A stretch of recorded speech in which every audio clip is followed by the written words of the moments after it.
Hello नमस्कार दोस्तों। आज हम पढ़ रहे हैं समास हिंदी व्याकरण। हिंदी व्याकरण में देखिए समास भी एक बड़ा ही इम्पोर्टेंट मोस्ट टॉपिक है, ठीक है। और परीक्षा में अधिकांशतः क्वेश्चन इससे भी आते रहते हैं। देखिए इससे पहले मैं आपको एक ज़रूरी सूचना भी दे देता हूँ। फरवरी माह में लगभग 12 फरवरी से आप लोगों की कक्षा 10वीं एवं 12वीं की परीक्षा हो सकती हैं या हो गई, तो आप लगातार कंटिन्यू तैयारी करते रहें, ठीक है। अपने गहन ध्यान में लग जाइए। चलिए आज हम पढ़ रहे हैं समास। समास की परिभाषा देखिए। समास शब्द का शाब्दिक अर्थ है संक्षेप या संयोग, अर्थात दो या दो से अधिक शब्दों को एक करने की प्रक्रिया ही समास कहलाती है, ठीक है। समास के समस्त पद में दो पद होते हैं, ठीक है। पहला होता है हमारा पूर्व पद और दूसरा होता है हमारा उत्तर पद। पहला होता है पूर्व पद और दूसरा होता है उत्तर पद। देखिए पूर्व पद समस्त पद का पहला पद पूर्व पद कहलाता है, ठीक है। जैसे सेनापति शब्द में सेना क्या है? पूर्व पद है, ठीक है। और उत्तर पद समस्त पद का दूसरा पद क्या कहलाता है? उत्तर पद कहलाता है। जैसे सेनापति शब्द में पति क्या है? उत्तर पद है। इसके बाद हम देखते हैं समास विग्रह। सामासिक पदों को तोड़ने या अलग करने की प्रक्रिया समास विग्रह कहलाती है, ठीक है। जैसे पवन पुत्र सामासिक पद का समास विग्रह पवन का पुत्र होगा, ठीक है। हिंदी में समास के 4 भेद माने गए हैं, ठीक है।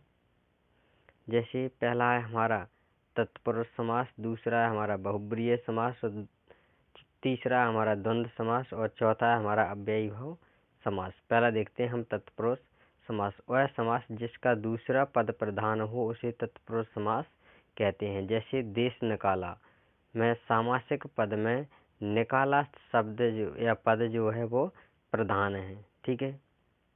अब देखते हैं तत्पुरुष समास भी हमारा एक बहुत बड़ा समास है। इसके भी हमारे लगभग कितने 6 भेद होते हैं। तत्पुरुष समास के 6 भेद होते हैं। जैसे पहला होता है क्रम तत्पुरुष, दूसरा होता है करण तत्पुरुष, तीसरा होता है संप्रदान तत्पुरुष, चौथा होता है अपादान तत्पुरुष, संबंध तत्पुरुष और अधिकरण तत्पुरुष। पहले हम देख लेते हैं क्रम तत्पुरुष क्या है। जिस समास के पद में कर्म कारक की विभक्ति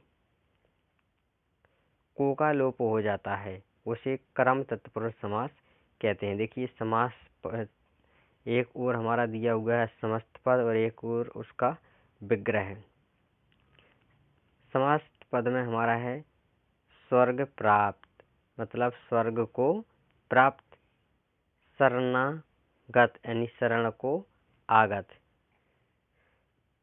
देखिए अगला है हमारा करण तत्पुरुष। करण तत्पुरुष जिस समास के पूर्व पद में करण कारक की विभक्ति से या द्वारा का लोप हो जाता है उसे करण तत्पुरुष समास कहते हैं। समस्त पद और विग्रह में हम देखेंगे। जैसे भूख मरा, भूख से मरा, इसमें से विभक्ति का प्रथम पद में लोप हो गया है।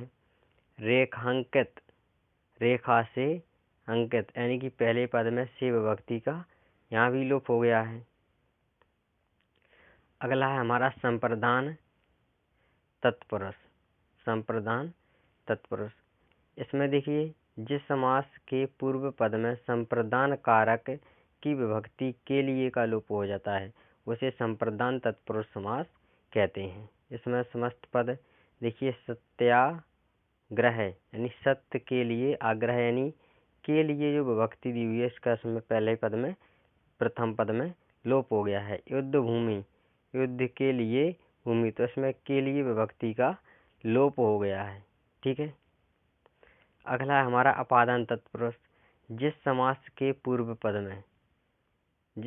पूर्व पद में अपादान कारक की विभक्ति से या अलग होना, का लोप हो जाता है उसे अपादान तत्पुरुष समास कहते हैं। जैसे लक्ष्यहीन, लक्ष्य से हीन, इसमें से विभक्ति का लोप हो गया है। ऋण मुक्त, ऋण से मुक्त, इसमें से विभक्ति का लोप हो गया है। ठीक है, अगला देखते हैं संबंध तत्पुरुष। संबंध तत्पुरुष, देखिए जिस समास के पूर्व पद में संबंध कारक की विभक्ति का, की, के का लोप हो जाता है उसे संबंध तत्पुरुष समास कहते हैं। जैसे राजकुमार, राजा का, कुमार का विभक्ति का इसमें लोप है। दीनानाथ, दीनों के नाथ, इसमें के विभक्ति का लोप है। अगला आ जाता है हमारा अधिकरण। अधिकरण तत्पुरुष समास, जिस समास के पूर्व पद में अधिकरण कारक की विभक्ति में या पर, अधिकरण कारक की विभक्ति में या पर का लोप हो जाता है उसे अधिकरण तत्पुरुष समास कहते हैं। जैसे दानवीर, दान में वीर, नगरवास, नगर में वास, ये सभी आ जाते हैं। चलिए दोस्तों, अच्छे से पढ़ते रहिए, परीक्षाओं का समय काफ़ी नज़दीक आ चुका है। देखिए कुछ बच्चों में एक तुलना रहती है कि कुछ बच्चे क्या है, कुछ गांव में जो बच्चे रहते हैं, ग्रामीण बच्चे जो होते हैं, वो क्या सोचते हैं, बाजार के बच्चों में, शहरों में जो बच्चे पढ़ रहे हैं, रहने वाले बच्चे जो शहरों में रहने वाले हैं, उन्हें काफ़ी फैसिलिटियाँ मिलती हैं और काफ़ी फैसिलिटी के कारण वो हमसे ज़्यादा पढ़ जाते हैं। ठीक है, ऐसा कुछ नहीं है बच्चों, पढ़ो तो हर जगह सब कुछ है और मेहनत करना ही सबसे बड़ा कर्म है। देखिए जैसे देखिए कहा जाता है कि लहरों से डरकर नौका पार नहीं होती, कोशिश करने वालों की कभी हार नहीं होती। तो लगातार कोशिश करते रहिए, सफलता आपको अवश्य मिलेगी। और यदि वीडियो पसंद आई हो तो इसे लाइक करें, शेयर करें और यदि चैनल पर पहली बार हैं तो चैनल को सब्सक्राइब करें। इस तरह की और भी वीडियो देखने के लिए हमें कमेंट करें। जब तक के लिए जय हिंद दोस्तों।